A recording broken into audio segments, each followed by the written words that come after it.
everyone. Hello guys. Good morning to all of you.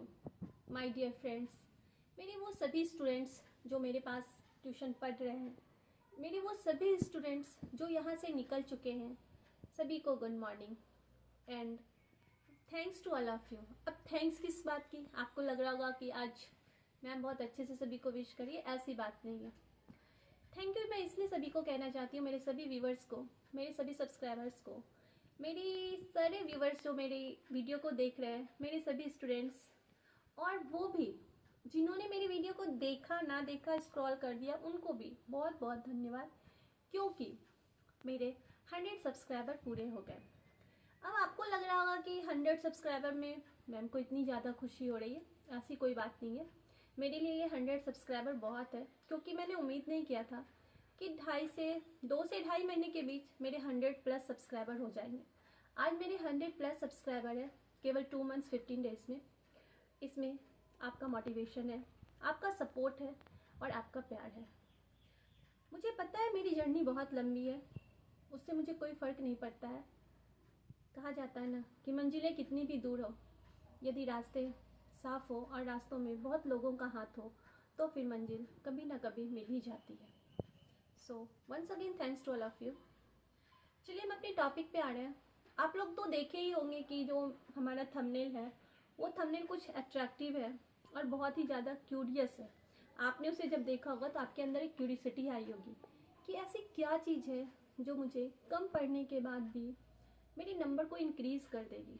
हाँ, कुछ rules होते हैं, कुछ रेगुलेशंस होते हैं, कुछ डिसिप्लिन होता है, जो जिस प्रकार वो लाइफ को चेंज कर देता है, हमारे लाइफ स्टाइल में एक नई चेंजेस लाती है, उसी तरह से हमारे कुछ टिप्स होते हैं। ठीक है, डेली पढ़ना, सारे क्वेश्चंस आंसर रिमेंबर कर लेना, एनसीईआरटी को लाइन बाय लाइन पढ़ लेना, सैम्पल पेपर बना लेना, सारे क्वेश्चंस को सॉल्व कर लेना। ठीक है, बहुत सारे आप गेस्ट पेपर का यूज़ कर लिए, सारा चीज़ कर लिया, आपने हर चीज़ कर लिया, आपने अपनी तैयारी में कोई कमी नहीं छोड़ी। वो सीबीएसई के स्टूडेंट हो, क्लास 10th के हो, क्लास 8 के हो, अदरवाइज वो क्लास 6 से 10 तक के हो, 11-12 तक के बच्चे भी ध्यान से सुनेंगे मेरी बातों को। मैं जो अभी आपको कुछ फंडामेंटल टिप्स बताने जा रही हूँ, वो एकदम बेसिक है। वो मैं ऐसा नहीं कि ये न्यू है बिल्कुल, या सीबीएसई के किसी ऑफिशियल वेबसाइट पे दिया हुआ है, ऐसा कोई नहीं। ये जो टिप्स है, यदि आप इसको फॉलो करते हैं तो मैं गारंटी के साथ बोलती हूँ, कहीं ना कहीं आपका नंबर 10 से 5 तो इंक्रीज करेगा ही करेगा। इसके अलग अलग सब्जेक्ट के अलग अलग टिप्स है। देखिए, मैं एक ही वीडियो में तो सारे टिप्स नहीं बता सकती, क्योंकि चूंकि वीडियो बहुत लंबा हो जाएगा, तो मैं इसको पार्ट बाय पार्ट करके बताऊंगी। ये मेरा पार्ट 1 रहेगा, फिर नेक्स्ट वीडियो में आपका पार्ट 2 आएगा।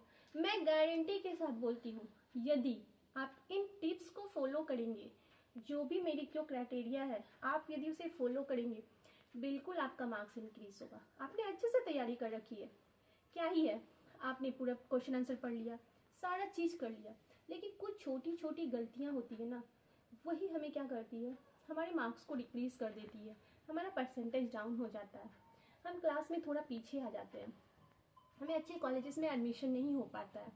तो हम इन सभी चीज़ों को देखते हुए मैं कुछ आपको अलग से टिप्स बताना चाहती हूँ। आज जो हमारा फंडामेंटल बेसिक टिप्स है, वो आपका मैथ्स का मैं बता रही हूँ। आप मैथ्स में, मैं गारंटी के साथ बोलती हूँ, मेरा अपना एक्सपीरियंस है, यदि आप मैथ्स में इन चीज़ों को फॉलो करेंगे, पक्का आपका मार्क्स आएगा। तो चलिए देखते हैं वो कौन सा टिप्स है। ठीक है, जैसे कि मान लेते हैं आपका क्वेश्चन है, अलजेब्रिक एक्सप्रेशन का क्वेश्चन आया। ठीक, सबसे पहले तो अलजेब्रिक एक्सप्रेशन में आप एक्स को ऐसे नहीं लिखेंगे, आप एक्स को हमेशा ऐसे लिखेंगे। ठीक है, क्योंकि अगर मान लेते आपके पास है 2x, ठीक है, 4x, ओके, तो आप जब उनको लिखेंगे, तो अगर आपने x को ऐसे लिखा है, ठीक है, आपका x ऐसे है और इन दोनों के बीच तो मल्टीप्लाई का साइन है, तो आप फिर यहाँ पे मल्टीप्लाई देंगे, फिर यहाँ पे 4 देंगे, फिर यहाँ देंगे, तो देखिए ये x और मल्टीप्लाई। जो एग्जामिनर होगा, जो भी आपकी कॉपी को करेक्शन करेगा, उनको ये चीज़ समझ में नहीं आएगा कि बंदे ने x कहाँ लिखा है। ठीक है, तो यहाँ पे वो रिजिड हो जाते हैं और कहीं ना कहीं इसका इफेक्ट आपके मैथ्स के मार्क्स पे पड़ता है। ठीक है, ये आपका फर्स्ट टिप्स था। अगर ये आप लिखना चाहते हैं तो आप शॉर्ट भी इसका नोट्स भी बना सकते हैं, और यदि आप नहीं लिखना चाहते तो आप स्क्रीनशॉट ले सकते हैं। दूसरा जो बेसिक चीज़ है वो है मैथ्स में, यदि आपका लीनियर इक्वेशन का क्वेश्चन आता है तो लीनियर इक्वेशन में find the value of X, यदि find the value of X हो, जैसे आपके पास क्वेश्चन है 4x² इक्वल टू 16, तो x इक्वल टू 16/4। ठीक है, तो यहाँ पे आप इम्प्लीकेशन का साइन दीजिए। ठीक, इम्प्लीकेशन का 4 4 जा 60, then you will get x equal to 4 answer. ये आपका सेकेंड टिप्स है, इसमें नंबर मिलते हैं और आपने अगर ये से नहीं किया तो फिर आपके मार्क्स भी कट जाते हैं। उसके बाद देखिए, जैसे आपके पास क्वेश्चन है 2x प्लस वाई का होल स्क्वायर, तो यहाँ पे आप क्या देख रहे हैं कि a प्लस बी का होल स्क्वायर, तो आप लिखिएगा no, identity first, identity first. यदि आपको आइडेंटिटी नहीं लिखना है तो नो a प्लस बी का होल स्क्वायर, पहले आप इनको लिख के दिखाइए, A square plus 2ab plus B square. ठीक है, यहाँ पे फॉर्मूला हो गया a plus 2ab plus B square.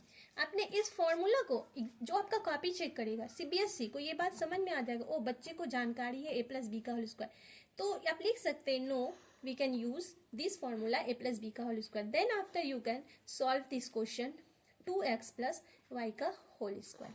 ठीक है, यदि आपके पास क्वेश्चन आया x² माइनस वाई स्क्वायर, तो आप लिखेंगे a² minus B square equal to a plus B और a माइनस बी। ये भी एक फॉर्मूला है, उनको समझ में आ जाएगा, ओ बच्चे को जानकारी है a² माइनस बी स्क्वायर का। तो फिर यहाँ पे आप लिखेंगे x² minus Y square x plus Y और x माइनस वाई। ठीक है, तो ये बेसिक चीज़ है। अभी तो मैथ्स में बहुत कुछ बचा हुआ है। अब जैसे आपको कोई ग्राफ का क्वेश्चन आता है तो ग्राफ में आप हमेशा पेंसिल का यूज़ करो, कभी पेन का यूज़ नहीं करो। ठीक है, ये भी आपको उसमें भी मार्क्स कट सकता है।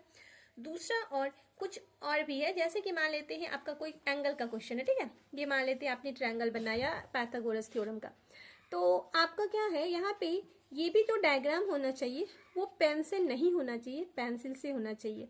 तो मैथ्स में हमारे बहुत सारे टिप्स है, यदि आप इनको फॉलो करते हैं पक्का आपका मार्क्स कहीं ना कहीं इंक्रीज करेगा। जहाँ पे आप 40 का लेवल लेकर चलते हैं, आपको 50 में 45 आ सकता है, 50 में अगर आपने अच्छे से मैथ सॉल्व किया है तो आपको 49 तक तो जरूर ही आ सकता है। ठीक है, तो फिर ये मेरा पार्ट 1 है। पार्ट 2 में मैं आपको बताऊंगी कि